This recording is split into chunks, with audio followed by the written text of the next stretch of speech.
Vasistha continued, there are wise people here and there, who are wise in terms of the knowledge of the scriptures, as also in terms of their conduct. One should seek their company. There may be many who talk a lot about the scriptures, but he among them who promotes the joy and delight of all, and whose conduct is unimpeachable, is the best among them. It's certainly very disturbing, isn't it, when you see people who are obviously filled with hate, fueling that hatred by referring to scriptures. We really must give such people the widest of berths. On the other hand, people that are in touch with the truth of scriptures, their conduct might not always be so unimpeachable because they might go against convention, but certainly you wouldn't expect anybody who's in touch with this to do anything nasty to you, like steal from you or hurt you in any way. All people at all times seek their own good, as if under compulsion, just as water flows downwards. It very often seems to be the opposite, doesn't it? Most of the time we're not seeking our own good, we're under compulsion to actually limit or damage ourselves. But perhaps deep down we are looking for some kind of resolution to this, and if a way out presented itself, eventually we will take it. One should understand this and resort to the company of the wise. So we've got a lot more about that in the next chapter, a rhapsody through the sage, and why not. The Yoga Vasistha has lost its edge at this point. It's starting to play around with some rather inconsequential notions. And this is perfectly fair. This is how it works. We pursue inquiry. We dismantle everything that we consider real, all notions of reality. We get in touch with our essential nature. And then we get caught up with other things, perhaps more mundane things. And we forget that edge of inquiry. But as we get caught up in our mundane things, we eventually come back to that inquiry. And this is what's happening here. The next couple of chapters or so are a little bit off the mark, but then it comes back, then the Yoga Vasistha comes back. So I might read through this quite quickly. It's of some interest, but it's not essential. Rama asked, this world rests like a creeper on the tree of the Supreme Being. In it, who are the ones who see the ultimate truth after having duly investigated the past and the future? So we get a description of the various types of being here. And some of these would have been distant tribes who not much was known about, and so certain stories built up around them. But eventually these notions got incorporated into the Hindu cosmology. And we can actually understand them as aspects of our own psyche.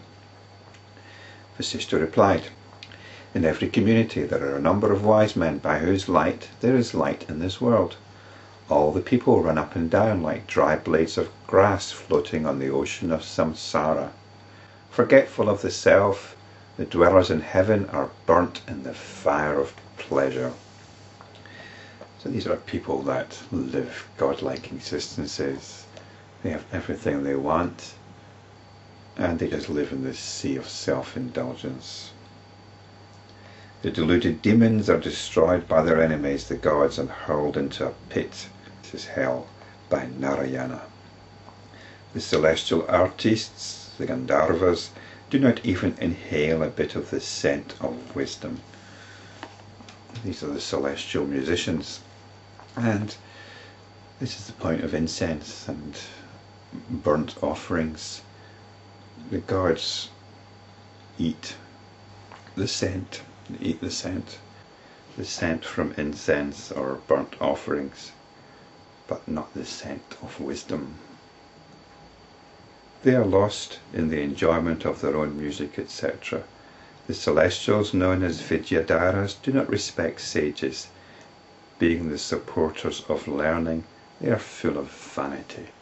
So these are the scholars and the philosophers.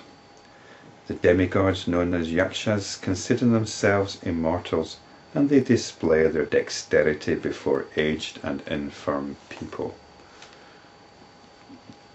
So I think there might be a certain type of person who revels in showing off their prowess to those less fortunate.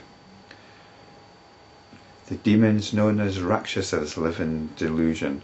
The ghosts are forever interested in harassing people. The dwellers of the netherworld, known as the nagas, are inert and unintelligent. The demons known as asuras are more like worms which dwell in holes in the ground. How can they acquire any wisdom at all? Even human beings are narrow-minded and petty-minded, interested in the trivia of life. They spend most of their time in the pursuit of evil desires. They do not come into contact with anything that is good or wise at all. They are tempted away from the path of order and wisdom by their own vanities and desires. The class of people known as Yogini are fallen into the pit of drinking and eating like uncultured people. So the term Yogini normally means female yogi, but here it's described as practitioners of black arts. So the Yogini were followers of manifestations of the goddess Durga, who had the same function of Kalaratri that we've heard about in the story of the rock. She emerged from the shadow of Bhairava. Bhairava is the supreme absolute. And the female deities were the dynamic power of the absolute. They were responsible for creation and the pursuit of knowledge. I think we can see a parallel here with the story of Adam and Eve. This gives us some evidence actually, just a little side note. The Yogini cults came into being around the 9th century AD. So again, this gives us an indication that perhaps the Yoga Vasistha was written down about 1,000 years ago. But there are some liberated beings among the gods, Vishnu, Brahma, Rudra, etc., among the leaders like Kashyapa, Narada, Sanat Kumara, among demons, Hiranyaksha, Bali, Prahlada, etc., among Rakshasas like Vibhishana, Prastha, Indrajit, among nagas, Takshaka, etc., and other liberated ones in other planes. Even among human beings there are liberated ones, but they are extremely rare.